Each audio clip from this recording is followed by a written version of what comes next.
Pitch Perfect is back, but is it better than ever? I don't think so. Haley Steinfeld joins the cast as a young, aspiring a cappella singer, desperate to join the Barton Bellas. For some reason, it's time for Pitch Perfect 2. This is the Binge Movie Podcast where we work our way through a movie franchise, one movie at a time, and we drink. I'm your host, Joshua Ryan. With me, as always, Timbo Jones. Timbo, what you drinking? What am I drinking, Josh? Let me reach around and get it for you. Oh, it is again? Another reach around? Well, you know, I'm a gentleman, and that's what we do. Hopping Nomad IPA. If you have an Aldi's, which is apparently all the craze these days, Aldi's this is actually great. This is one of my favorite beers from the Aldi's because I like the IPAs. It's delicious. It's tasty, and they like you. It's tasty. They do like me. Thanks, Josh. Gosh darn it, people like me. I don't know where I'm looking. My eyeline's over here. Joining us again, Loretto. He's back. Loretto, what was the last movie you did with us? Gremlins 2? Yeah, the new batch. New batch. What you drinking? So I got a highball, but it is infused with a bottle of the Proper 12, courtesy of, or formerly courtesy of Conor McGregor. Great Scott. Does he not own it anymore? He sold it for like 90 mil or some shit, some kind of Oh my God, who absurd bought that? number. Sure. He probably But I beat bought him it up for and made him 12. buy it. Said, "Give me your money." Probably did. Wait, give me your money. Actually, it might I be know worth Jason's more than that. right. I'm probably lowballing that. Sounds about right. Well, raise a glass before we get to talking pitches, guys. Raise a Wait, glass. what are you drinking, Josh? What are you drinking, you fuck? Like always, man. I'm drinking some whiskey. Got a little bit of ginger beer going on. You know, I keep it cool. I mix it up. There you Cheers, go. fellas. Salud. To Pitch Cheers. Perfect 2 and to surviving the podcast. I meant to say surviving the franchise, but we could survive the podcast maybe. So this Time will movie, tell. follow up like the with a perilous, like the dangers of Follow up to- podcasting. Pitch Perfect. You don't know what's Hey, gonna it gets happen. dangerous, man. It's hard out here, full pimp. This movie released May 15th, 2015, 3 years after the first, and it introduces Haley Steinfeld, as I said, playing a woman named Emily Junk, an unfortunate last name. She takes her mom's last name, she says, because her dad's last name is hard-on. That's Clever. Yeah. You know, I'm It not gonna opens lie. the My same- sister dated a guy. Last name is Duty. That's a true story. My cousin's last name is Butts. They should get together. Oh, Should get to, and Duty hyphenate Butts. their names. They Duty should. Butts? Duty butts. Or Butts Duty? No, I think Duty Butts. So this movie opens the same as the first one, where they're on stage, but they swap out, instead of the grotesque vomiting on stage being a disaster, instead this time, Fat Amy just flashes her bum and her twat to Barack Obama and everybody in the audience, and that is the destructive moment for the Barton Bellas. Tim, what did you think of that when Fat Amy flashed her bum and her twat to everybody? Pixar didn't happen. You know what I mean? I didn't see it happen. They told me think it it happened. did. I didn't see it. They just show like. I don't know why you would think to put Fat Amy to be in the harness In a thing. swing? You think you'd get someone you know more agile. I don't know how to say that. Why was her Yeah, leotard well, so canceled. tight? It was because Why she had the was her vocals for Lisa? the Wrecking Ball. But to your point, True. That's true. maybe the harness was a bad choice. Maybe it was a bad choice. I think we But can all also, agree. why would they get so chastised about it? You know what I mean? That happens all the time. It's been happening ever since Janet Jackson and Justin Timberlake, my main man, over there at the Super Bowl party, flipping out. It's just a wardrobe malfunction. We're used to it by now. I mean, when this movie came out, 2015? Well, Even to by be then, fair, I think there's some people in the world that haven't gotten over the Janet Jackson thing because motherfuckers were mad when that happened, No. man. Not me. I knew it right away. I was in a fucking Super Bowl party, and me and my best friend Delonte were both like, that was a titty. Everybody else did not agree. They said no, they would never show a titty on a Super Bowl. And me and him looked at each other like, we just saw a titty. You showed them, Tim. You showed them. I salute.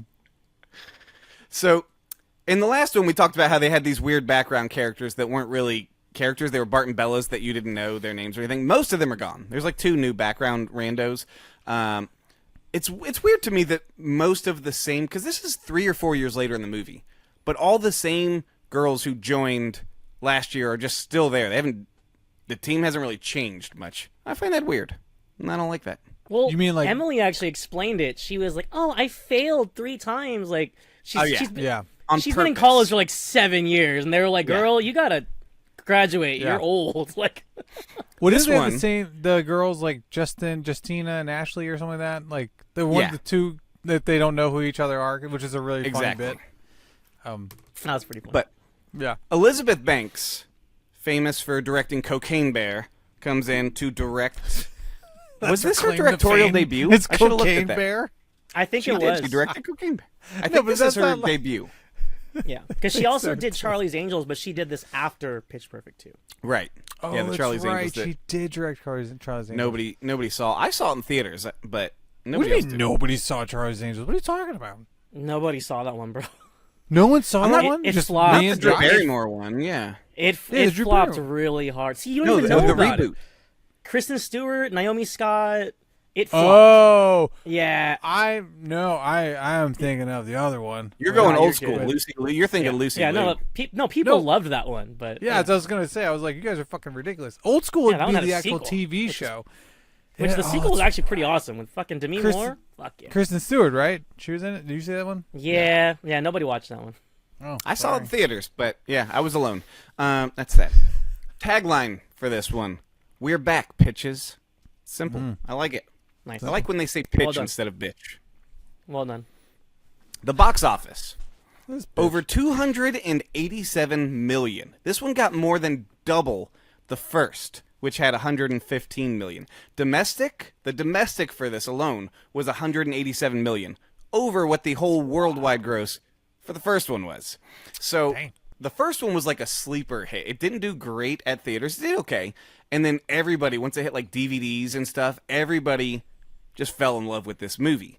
So they were like, we got to make a sequel. And they did, but maybe they didn't have to. We'll get to it. So it opened number 1 at the box office. Opens number 1. Number 2, Mad Max Fury Road this weekend. Number 3, Avengers Age of Ultron. Number 4, Hot Pursuit, which is a bad comedy nobody remembers with Reese Witherspoon and Sofia Vergara. Yeah, it was a bad one. And number 5, Furious 7. So that was the box office. Furious. That was the box But office see, on that day. I imagine both Avengers and Fast are kind of they're like in the middle of the run or near the end, right? I mean, there's no way They hadn't just come out. Yeah. They'd been. Yeah, they'd this been, wasn't like opening weekend. No. Yeah, they weren't sharing the But- fucking box office with those. Right, but it's still impressive though. Still impressive. Oh yeah. You know. So apparently, Fat Amy has a bush, because when they're sending hate mail to her, one of the hate mails sends a razor and says, "For your hairy situation."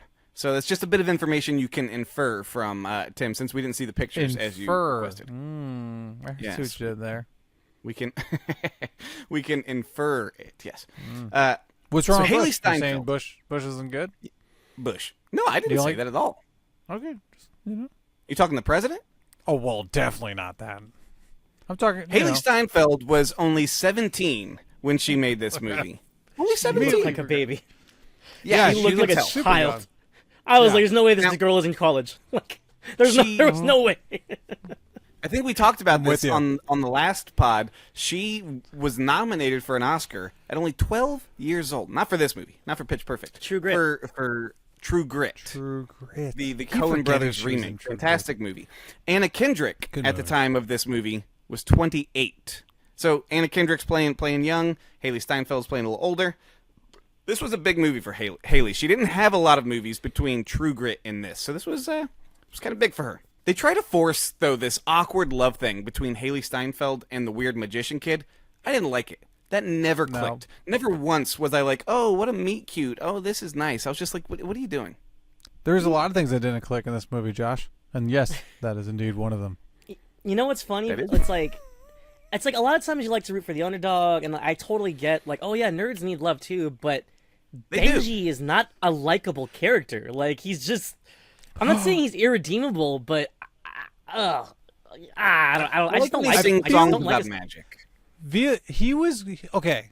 He was likable with was it Jesse? Was the guy in the first one? His buddy? Yeah, who's barely in this one, Who's Yeah, barely Jesse's in like this one.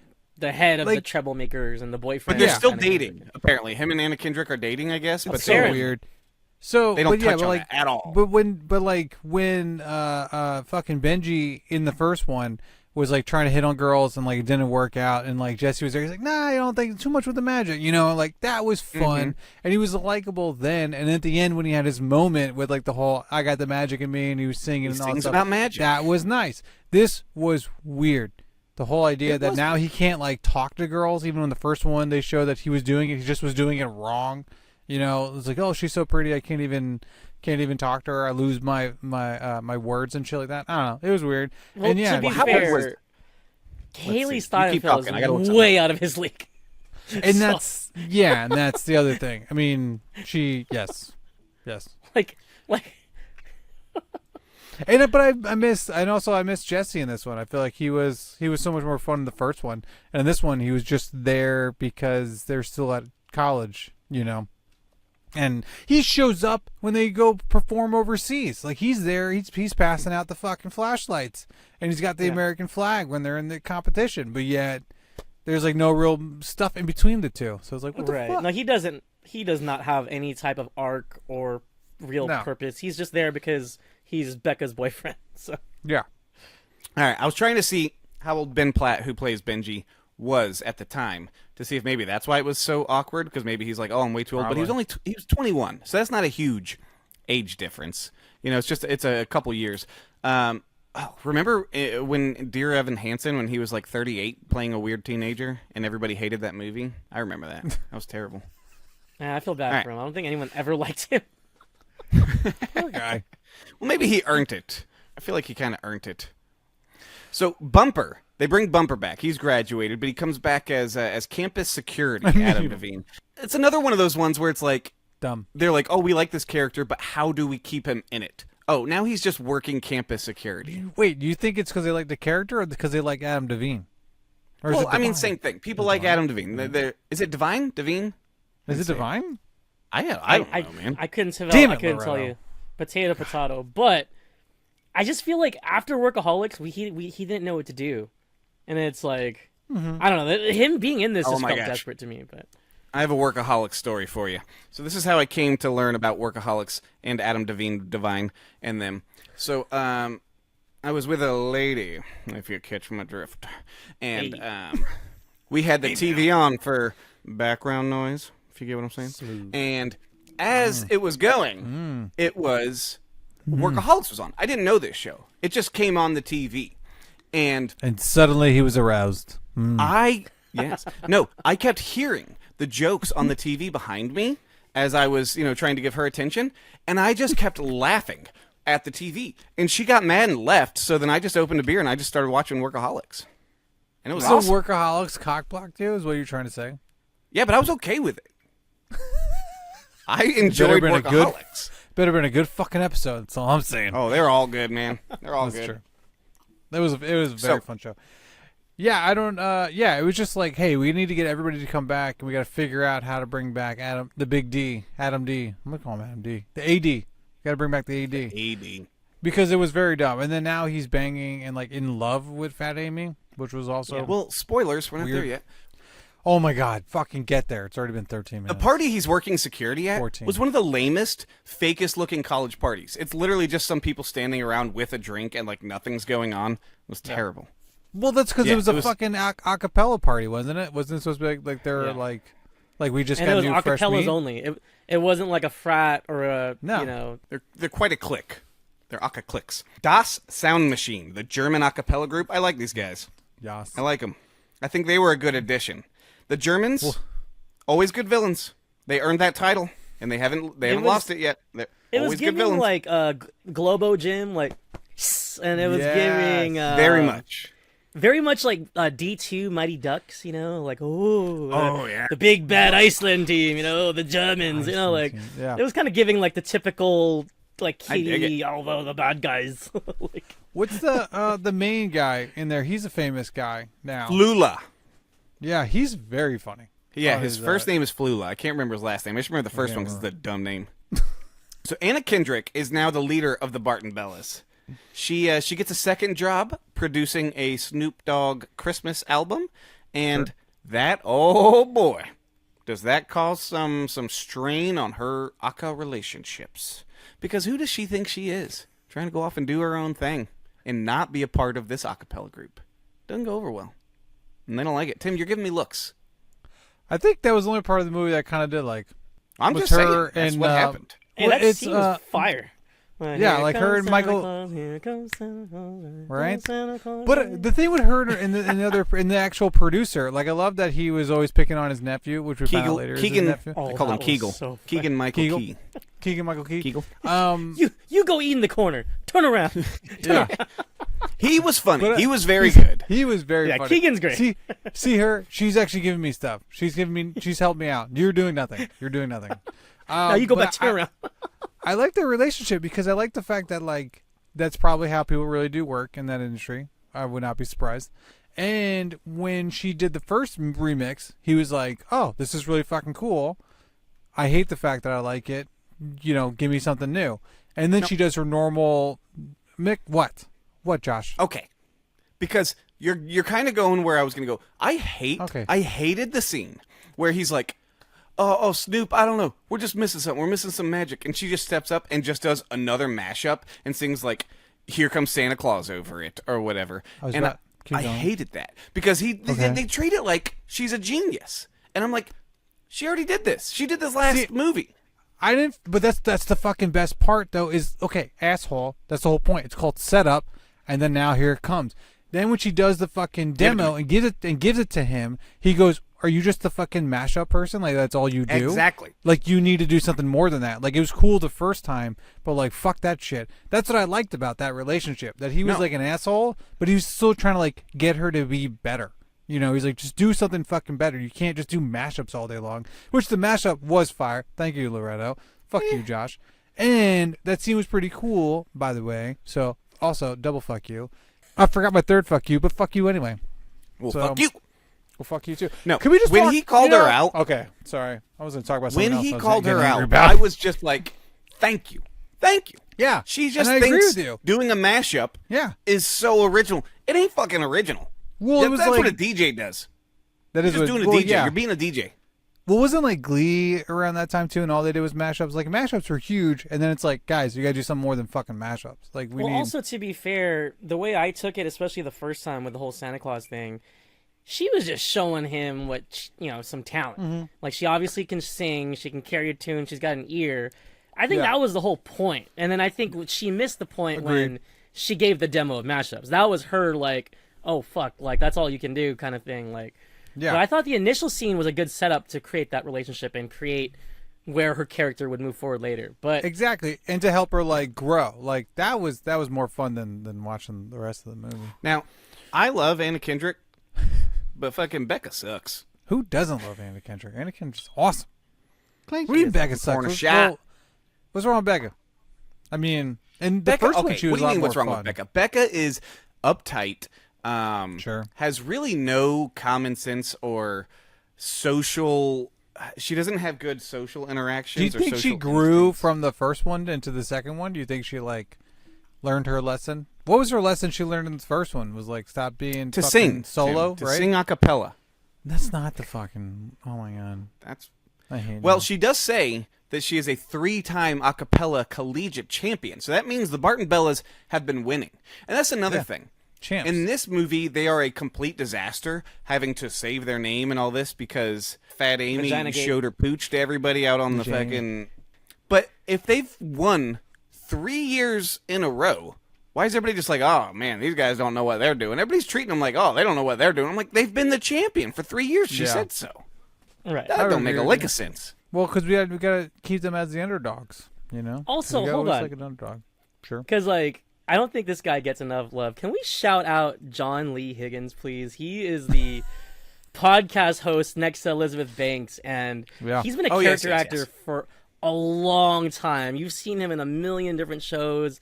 I remember him from like the mockumentary stuff, like A Mighty Wind, and I think he was in This Is Spinal Tap and stuff like that. Or not? Like he's cool with those guys. But I don't think he was in This Is Spinal Tap.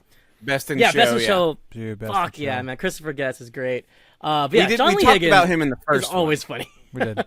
Yes. Oh, okay. You guys gave him his flowers in the previous. But you know what? We'll give him flowers he again. gets more Because guy's the duo, hilarious. him and Elizabeth Banks as this just cold, callous, just asshole, but talking so fake and chipper as they narrate this shit with zero filter. They're great. They're one of the best parts, having them kind of spread throughout. Well, them too is like they're caricatures of typical Americans, and I mean, to be honest, every time he said something like he'll say something remotely like just outlandish, and I like bellow laughed like holy shit, because it just kind of catches you off guard. Like he was like, yeah, so that's why women shouldn't go to college. Yeah, very misogynistic. And I love that Elizabeth Banks will call him out on it too. That's because you're misogynistic, and then they keep moving forward like. They're fucking crazy. He's just like, whatever, fuck you. Yeah. Just roll with it. Women. Now, this is the same writer as the first one. What's her name? I wrote it down. Kay Cannon.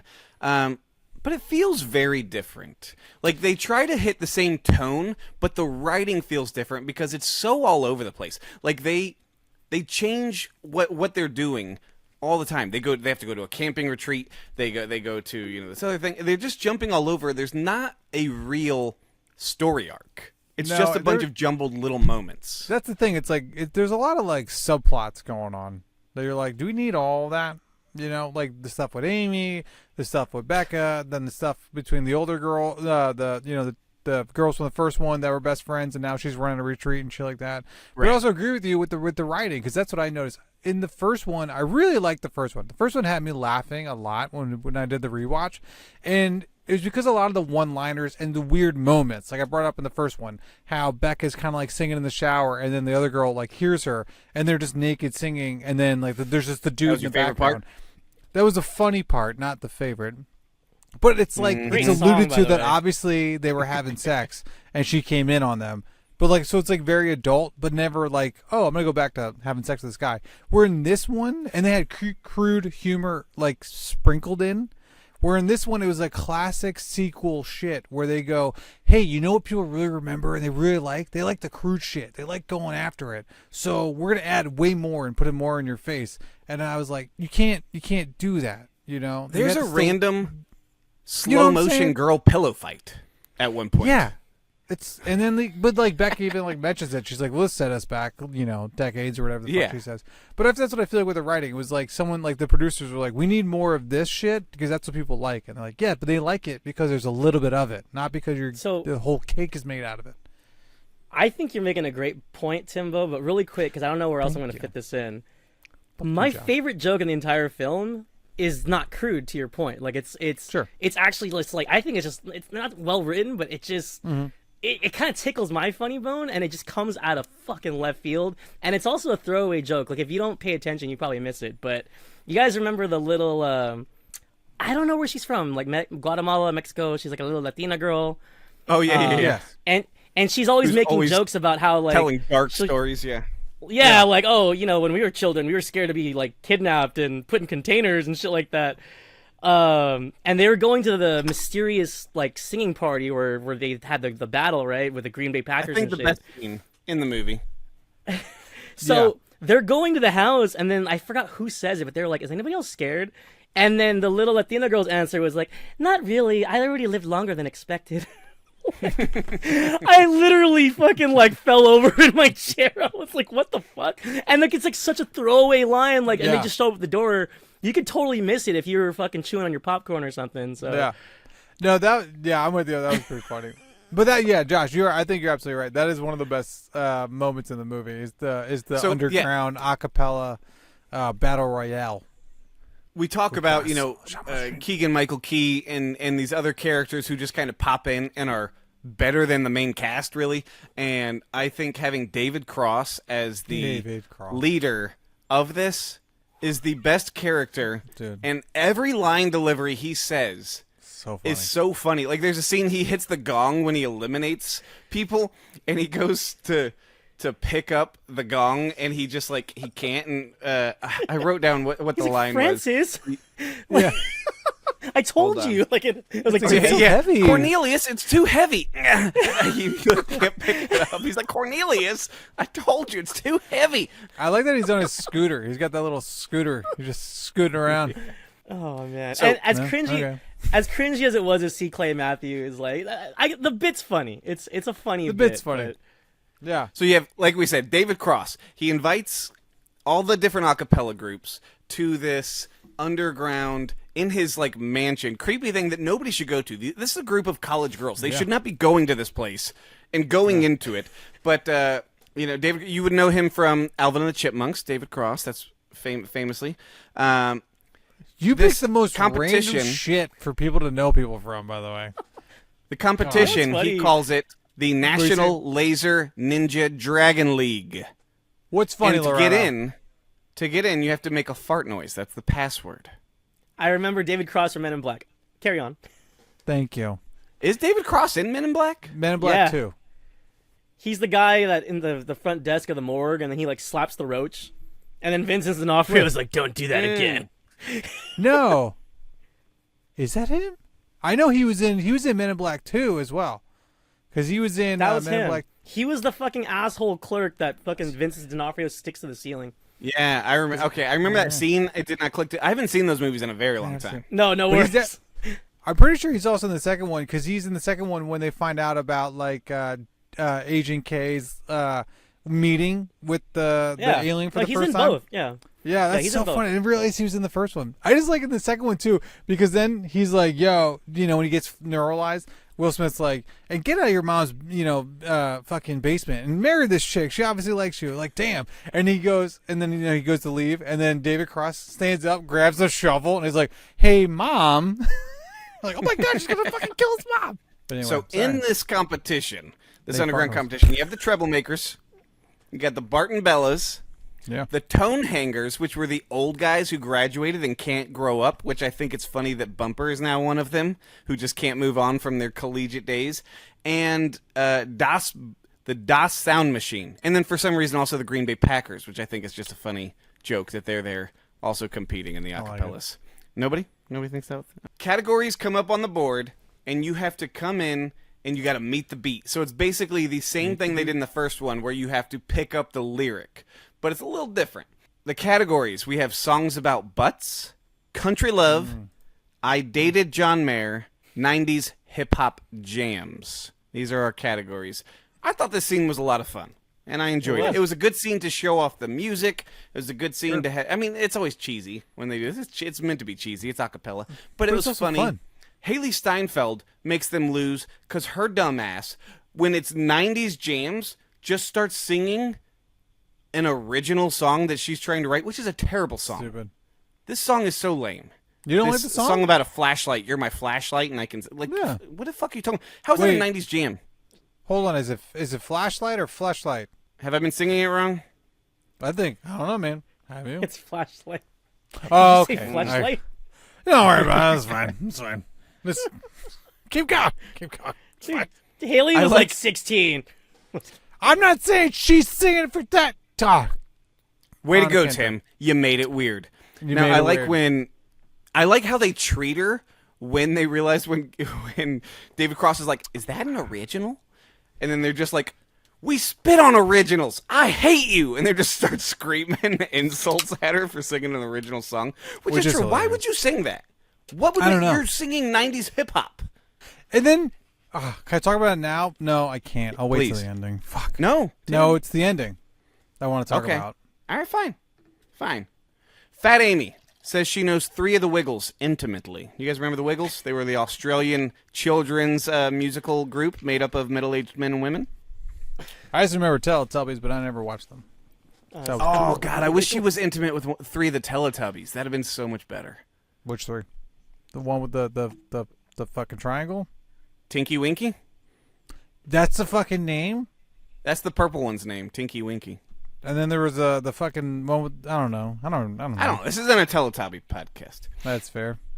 I noticed a lot of bad ADR in this one. I'm pouring another shot. Tim, talk about some bad ADR. So, when you don't know how to do ADR, ladies and gentlemen, you get bad ADR. ADR stands for automated dialogue replacement. And that means when I'm talking to Loretto, and then you see my voice, and my, not matchup, or when you see me turn around and Tim, make it fucking interesting, dude. What are you doing? Sorry. So Loretto, talk about bad ADR. Like this. So pretty much I noticed so much of this just added in dialogue scenes, like especially between like cut scenes, like they're driving on the bus. They're driving on the bus, and they're like, "So where are we going?" "Oh, we had to take this bus to go out to this retreat." And it's just like the bus driving, and I'm just like, I hate those fucking lines that they add in between little. I think those as bad, not ADR. I would say that's bad voiceover because you have to do exposition for it. Like the worst one, in my opinion, is in Ghostbusters, the 2016 Ghostbusters, where they went to the mayor and nothing in that scene got accomplished. And then the next scene is a wide shot of them walking in a park. And they're like, well, thank God the mayor let us be Ghostbusters still. And I'm like, wasn't the fucking point of the whole scene is to find out if they're going to do it? But you never said anything. They forgot. They finished that scene and they just went, oh shit. We didn't film the part where they become Ghostbusters. The whole point of this fucking scene. Anyway. And that's literally the the example of fix it in post. Like, that's 100%. We'll fix it in post. Fix it in post. We'll do it live. No, I'm with you, Josh. There was a lot of like voiceover exposition that if they would have just done it right, you wouldn't need it. That's how that goes. So they bring back Aubrey. We talked about this briefly. Okay. Aubrey was the leader. Yes, Aubrey was the leader of the Barton Bellas in the first one. Segues. Now she's running a team building camping retreat thing. For some reason, they have to find a reason that the Barton Bellas have to go there, and it's just because they bickered at each other for a little bit for one scene. So now they have to go camping, and so they gotta find their harmony. God, fucking, do you watch these movies? Do you think people find harmony in the woods, Tim? Is that what you think? No, you find banjos, and when you hear them, you run. Or you get in one of those traps and you're hanging from a tree and then you find your purpose in your life. Yeah. There's also that. So Anna Kendrick does get trapped in a net.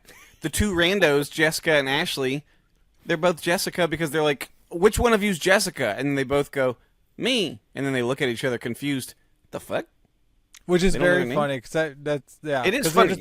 There's the background, and they're like, I don't know, one of us is called Jessica. One of us. It took me that long until they said anything where I was like, oh yeah, those girls were there the whole time. I was wondering who they were. In the background, round out the group. The only really new character outside of Haley Steinfeld, who's like in the Barton Bellas, is that one you've been talking about, Loretto, the like Hispanic lady who just talks about how she should be dead and she was floating on a raft and was trafficked and all these terrible things. Is that slightly racist or stereotyping, I guess you could say more? I didn't write it. I'm not no one's blaming you, white guilt. Tim. Fucking shit. God. I didn't write it. So what is it? Look, Elizabeth Banks is obviously a white lady, but I think that was part of the satire, and I think it might have gone over some people's heads. Like, there's a lot of racial like jokes in this film, but it's typical it's typical like what typical Americans would think. It's meant to an be Asian person. So stereotypical that it's comical. Right. Yeah, but was it comical? I laughed. I was gonna say I laughed a couple times. Okay. Hey, if you got, like we talked about this when we did the first one. They're not politically correct movies. There's a lot of jokes that I'm very surprised they got away with. And actually, let me speak to this because they talk about Filipinos and Koreans in the same sentence, and I wasn't that offended. I thought it was kind of there. You go. Well, I'm glad you speak for all Filipinos and Koreans and everybody. All of them. All of them, every single one. So was that slightly racist? I don't know if it was. I don't think so. Oh shit! We're getting into hot water right now. I don't know. Tim, you're gonna get us canceled. We get the cups rendition, but without the cups. Well, they're sitting around the campfire. It's not the same without the cups. Now, the original song is from the Carter Family from 1931. It's just played with banjos, and it's fucking run. Good. It's pretty good. I've seen Deliverance. Hear banjos. Get the fuck out, especially when you're in the woods, and there's already bear traps coming around. Fuck that noise. Get out. Are the nets for bears? Could that net lift a bear? Huh? Hey, it lifted a Yautja predator. Ooh. For what the fuck is an Yautja? That's the predator species, man. Oh, that's what they're. I haven't seen it yet, guys. Well, they were called that before that. They were called that before the movie and comics it's like stuff. No, but see, you didn't know. Like most people didn't know about the Yautja until recently, but the nerds know. Hold on, the nerds. It's called fucking Yautja, like Oucha. Yeah, so that's their species. Like, you know how like the xenomorph? Tim, That's and then fucking the predator dumbja. Okay, You're That's being- fucking stupid. you're being racist again against predators. How to the Do it. predators, the fucking alien Yes. species? Yes. The fuck? I'm offended for the predator. He's offended by that one. On behalf of the predators. On behalf of the yachtja. predator, God, I'm I want to offended. say something, but I feel like I don't know if it's gonna go right. I'm offended. Okay, white person on the keyboard. I'm offended Nice. for this racial group that I can't identify with, but I'm gonna be upset about it, even though I'm not gonna do fucking shit about it. Anyway, now that Timbo, I'm we gonna solved write all you Bumper a and letter. Fat Amy. A letter with intent. That's You what I'm should. going to do. the intent should be I intend to. I don't even fucking So know. I got Bumper no- and Fat Amy. hold They on. had a little. We were talking about something before, and fuck, I forgot what we were talking about. We we were should talking about the carry fucking. on. Bumper Yeah, and probably. Fat That's Amy. fine. They'd had a little on again, off again thing since Bumper threw a burrito at her in the first one while she was pumping gas.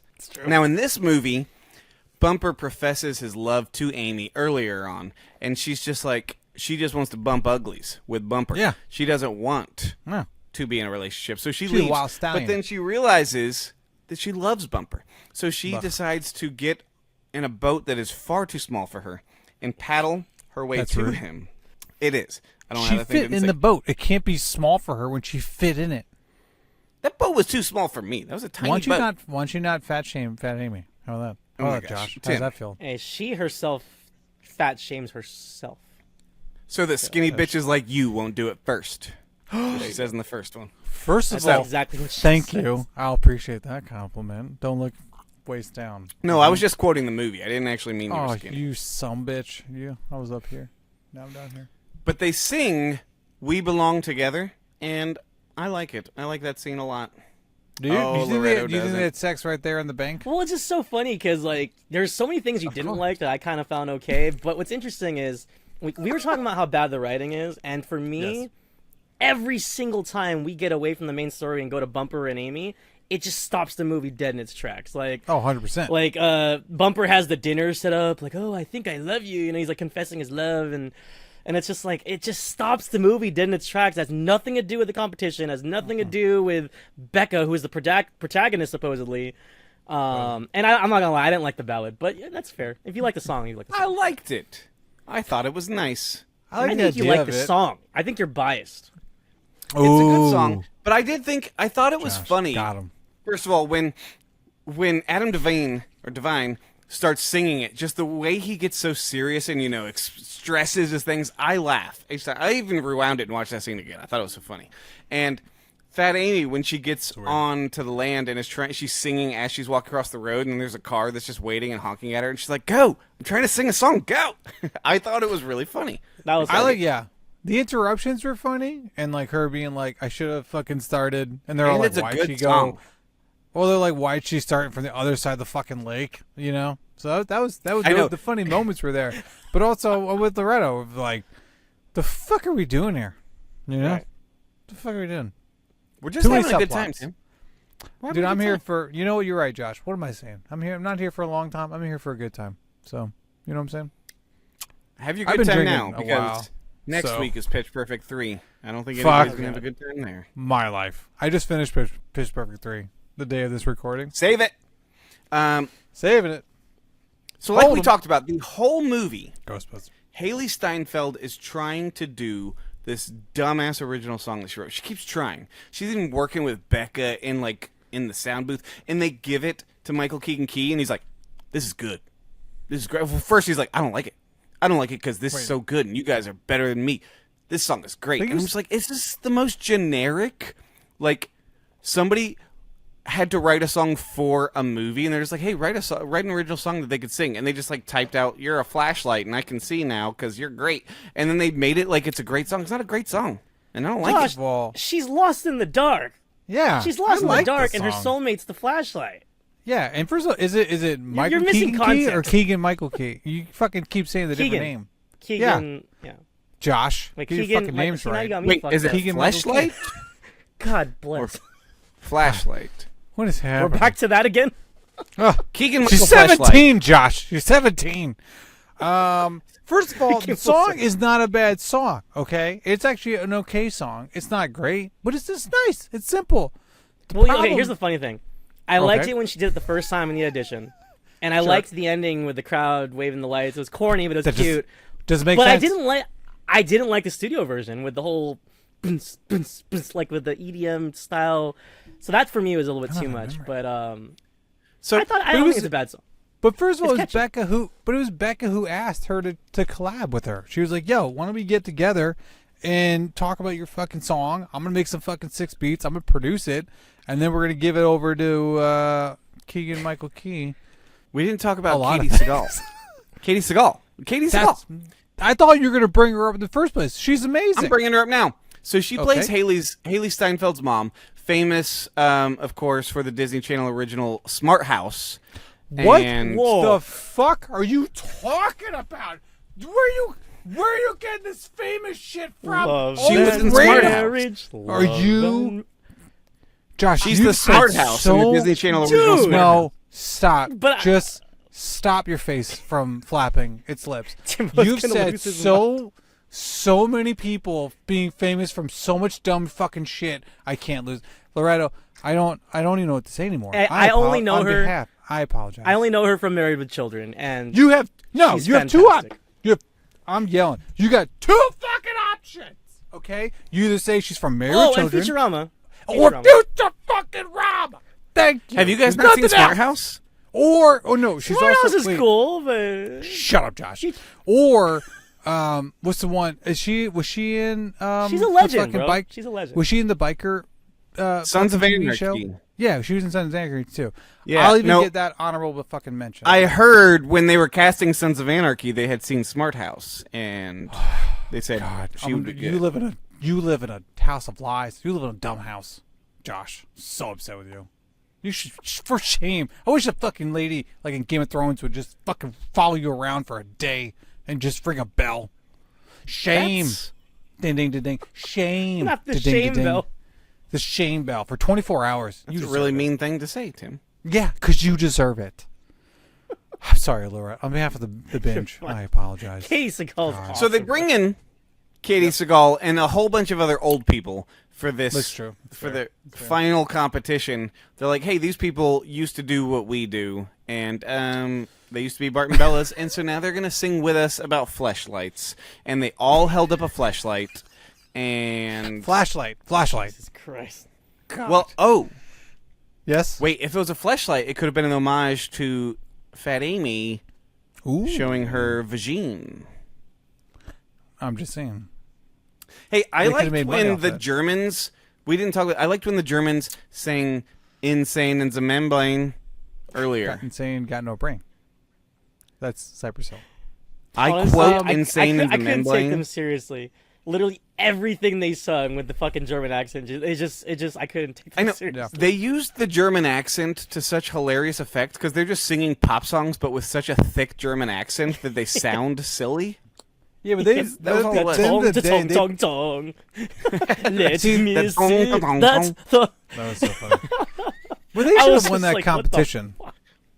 Let's not lie to ourselves. I feel like they should have won. They had better showmanship. They had more stuff going on. They had fire effects. Like, that was awesome. Yeah. Right? Oh, no. The very first thing I said to my wife after the competition ended was the Germans fucking won that. Oh, 100%. Okay. Stole that shit. Fucking Bart and Bella's how they held up the pole flashlights. But this, and then the background was a flag, and they lined up the pole with the screen, and then lined it up perfectly. That was awesome. That was cool. First of all, this is what I was going to say before. This is my argument that makes me mad. They are in a acapella competition, right? At the end, I'm not losing my mind, right? They're supposed to sing covers, right? Not losing my mind there.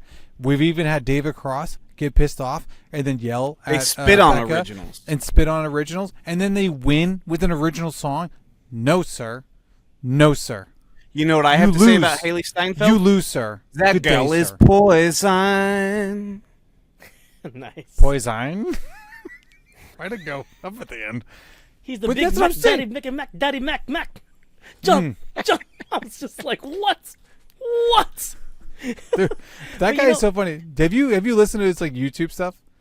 No. He was in James Gunn's the Suicide Squad. He's so funny. Okay. So funny. You talking Flula? Yes. Look him up if you don't. Anybody, look him up if you don't know him.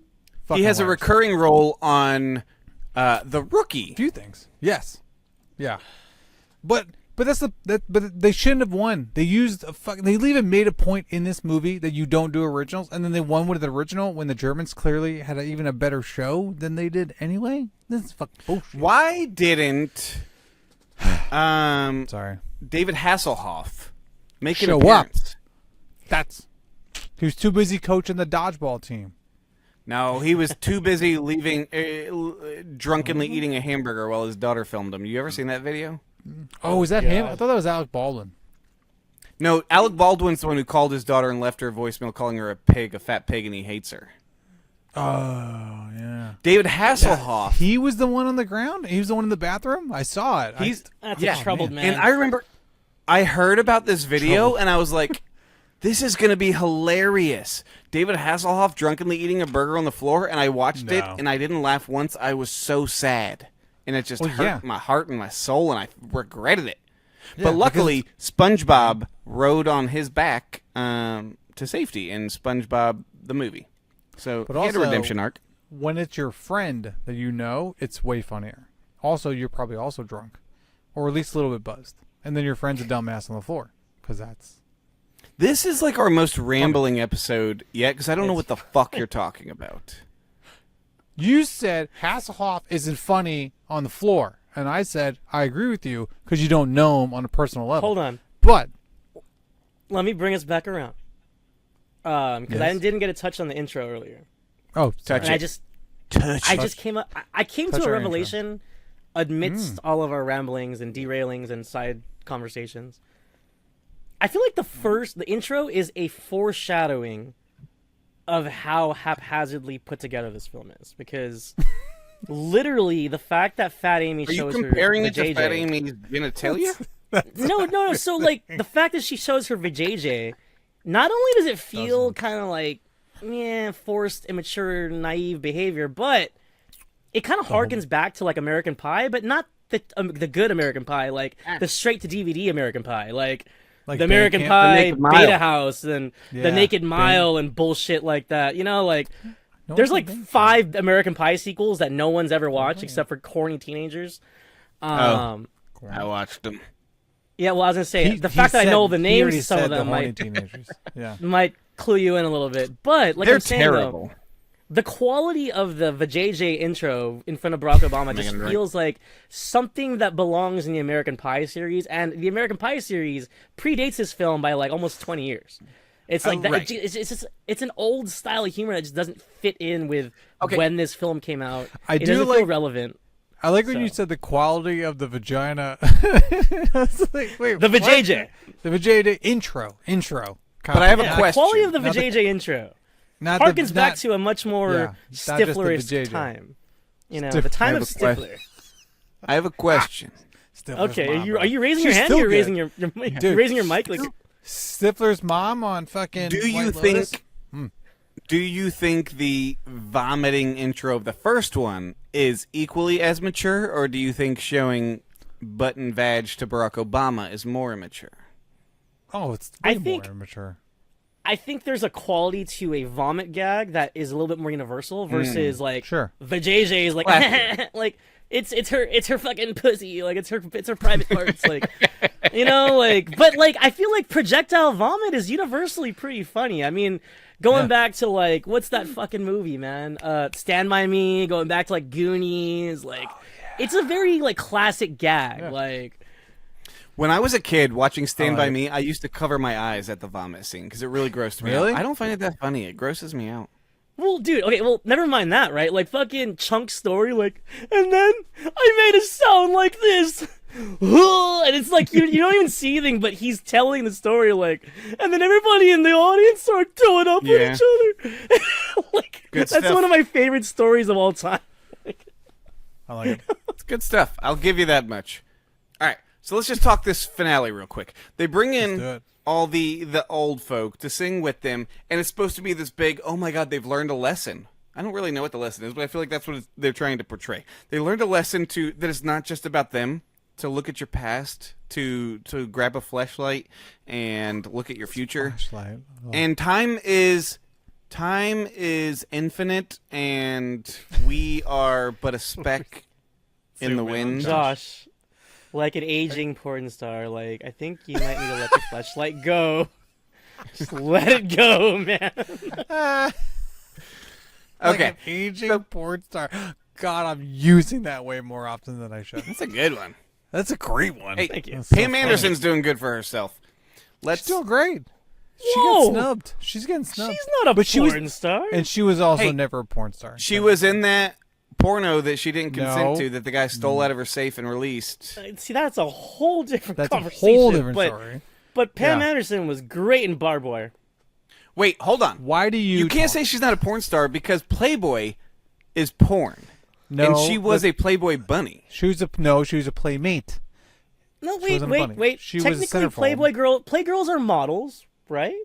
And they had articles. Okay. Porn star would be... I respect it. I'm not coming with any movies. You know what I mean? We've never seen Pam Anderson. I mean, I never saw the sex tape, so I've never seen her, like, hardcore, you know? Like, yeah, first of all, it was stolen. Okay, like you said. You some bitch. I caught those eyes at the end. I've never seen it. Pam and Tommy was a good show. Seth Rogen was good. All right, let's move on. So, do you guys have any final thoughts on this before we go to letterbox time? He had a question. Not the Pam Anderson He's sex like, Dave, tape. cut that. Cut the tape. Not the Pam Anderson sex tape. Any final thoughts on Pitch Perfect 2? Final thoughts. Yeah, I got a final thought. Give it to me. No. You know, I really liked the first one. I really did. This one, like we've been saying, it's, in my opinion, the writing, it's almost as if the producer said, do the thing that everyone likes more, and you can't do that. And do it worse. It made it worse. It was a little too crude at moments. It's probably stereotypical at moments as well. And too many fucking subplots. There's too much going on. The story was all over the fucking place. Like Loretta said, the fucking pacing with some of the pubs, with the Fat Amy and the bumper and all that shit. Like, it's like, what are we doing? You know what I mean? What subplot would you have cut? Would you have cut Snoop Dogg's Christmas album? Hell no. The Becca subplot is the one you keep. Oh, okay. No, like absolutely. So I think the bumper Amy love line was a little bit forced, and I think it was an excuse to give Adam Devine more screen time. I'm gonna keep doing that. Devine. We've done it every time. But Devine. No, but I think we could have lived without that, and I think the sequel probably wouldn't have been that much better. It would have been a little bit much better. Like a little much better. Well, Loretto, you have any final thoughts to bring to the table before letterbox time?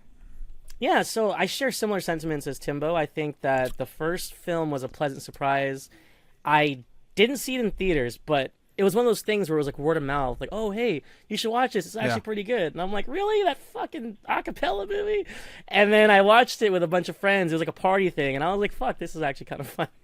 And yeah, admittedly, like, especially the very first riff-off thing where they did like the no diggity, like, I like the way you work it. Like, that shit was cool. And I think the problem with Hollywood is that, of course, they want more money. Oh, that made money. Let's do it again. And it's just like, unless you fucking do it right, most films have the problem of sequelitis, where it's like, hey, let's just do the same fucking thing and just, people will go see it. And what's crazy is it worked for this film. And unfortunately, though, I don't think it's a good film. It made money. Yeah, it made a crap ton of money, but I don't think it was a good film. I think it's a film for fans only. It's a film for people that for OnlyFans, you would say? What was that?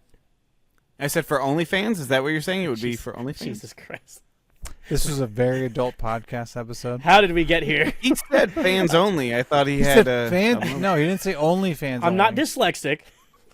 But not tonight. No, but tying it with a ribbon, it's just a very flawed film that, like, when I first saw Pitch Perfect, I never thought to myself, oh, I'd love to see the Bellas again. And then it's not even like a knock against them. I just feel like the movie Pitch Perfect by itself is good, one and done. Yeah. Don't need a sequel, you know. Not every movie needs a sequel. Not every movie needs a sequel. Every studio needs more money. Loretto, what would you give this on Letterboxd? Oh, man. I don't want to be too mean, and I'll admit, I did laugh a little bit, so being nice, I'll give it a 2 stars. Okay. But, my heart says 1.5, but I'm being nice. I'm being nice. I think Fat Amy would say, follow your heart. That was my Fuck it, 1.5. Oh, shit. Fuck it, yeah. No, because I need to be true to myself and my fleshlight. Yeah, true. Yeah. Don't cater to the pitch bitches. You're the only clean one out of all of us. I had to fit in the fleshlight in there somewhere. There you go. Do it. Well, don't we all? Timbo. Yes. What would you give this on Letterboxd? I thought I was being mean, and I guess I'm a little nicer. I was going 2.5. I was like, oh, is that too harsh? 2. First I was like 2. Then I went 2.5. Then I went 3. But now you know what? He's giving me confidence, so I'm going 2, baby. This was not a good movie. Man. I downgraded. I wish they had someone come through and be like, yo, I like some of the story. Let's rewrite this fucking thing one more time before we started production. That's all. Because I don't mind having a sequel, but just fucking change it up a little bit. I have a lot of complaints. This movie is not nearly as good as the first. Definitely not. But you know what? I still had fun. And I enjoyed a lot of moments you guys did not seem to enjoy. That's and true. I did enjoy being back with the characters again. I complain about Becca. I think she's a bitch. But I was happy to be back. I welcomed her in. Come in, pitch bitch. Let's go. Bring it back in. And I think this movie is drastically worse than the first. I think it's cheesy. I think it's poorly written. But I'm still at a 3. I'm at a mid-of-the-road 3. Oh, I gave that one a 4. I'm looking at my notes. Yes, the first one we both gave 4s. This one, yeah, I'm giving a 3. It's a whole star drop from the first. So it's a big drop, but it's not like a movie that I watched it and I just was like, ugh, this sucks. I had a ton of complaints as I watched it where I was like, this is dumb and this is bad. But you know what? The moments that hit, I think hit really well. The moments that hit that are really fun. And I still just had a good time being back. I wish it was better, but I'm at a 3. See, now I want to go back to 2.5. Now I feel mean. This is why I'm not a good critic, guys. I just want you to know that. This is why I'm just nobody's ever accused you of that, Tim. Thank God. I feel like that was an insult. That's fine. You guys are the professionals. I'm just I'm a standby. I'm a was it bypasser? No, it's not. Bystander? Can I say something kind of like random? You can say whatever the fuck you want to say. Please. So, no, just, this is like my third part 2 in this like long-running series we got going on. And I gotta say, there's films that do it right, and there's films that do it wrong. And I want to point out a film that's done it right. Shouts out to 22 Jump Street. Yes! Subverting expectations and creating jokes that are so funny. Like, it's fair to say that it might be better than the first because I like the first 2, but I mean it's an argument. It's an argument of 22 versus 21 Jump Street, but Loretto. When are we doing 21 and 22? Is that in the thing? Well, it's only 2 films. It's not really a franchise, but no, we have 2 film franchises on our list. We do have 2 film franchises. We're doing Anchorman. Did I just inspire you guys? Because 21 Jump Street is fantastic. It's on our list. 21 and 22 Jump Street are on our list, so I won't go too deep into it. Fine. But I reject. The captain's dog. Your argument. Wait, really? Because I think 22 you think the first Jump one's better? Street, yeah. I think 22 Jump Street is such a fall from the first. Like, it's an incredibly deep fall. It is so... They're not even close. They're not even in the same building. Oh, okay. What? Okay. I'm saying... Okay, right now, I cannot... No, okay. We three are going to come back. My name We're is going to Jeff. come back and talk. My name is Jeff. My name is Jeff. We're side, because that's one of the all-time jokes. One of the all-time quotes. Okay, so you're a sequel Ice Cube? guy. You need to melting down. Save it.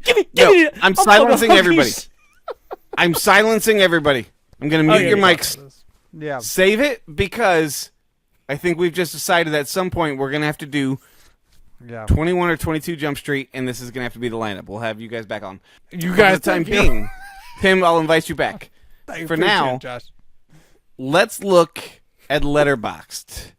So this movie has an average of 2.6 stars out of 275,000 reviews. The most common rating is a 3 with 24%. Can I just say, I feel like I've been doing pretty good with the Letterboxd reviews because I've been almost like spot on. Because I was originally going to do a 2.5. That's pretty. Yeah, close. but you told me that you checked the Letterboxd before so that you know what to score. No, I don't. Fuck That's you, what you asshole. told me. No, I don't. Tim, like, don't gaslight me. You're gaslighting me. I told you that I do my rating and then I check the Letterboxd to see how close I am. No. That's what I told you. Yes. I'm not dyslexic. You said it the other way around. No, I did not. Check the Letterboxd. I am dyslexic and I probably said it the wrong way. Fuckhead. Well, I'm very sorry to have brought that up. Oh, I fucking hate you. And I didn't know that that was such a sore subject. It is now. The Letterboxd. Okay.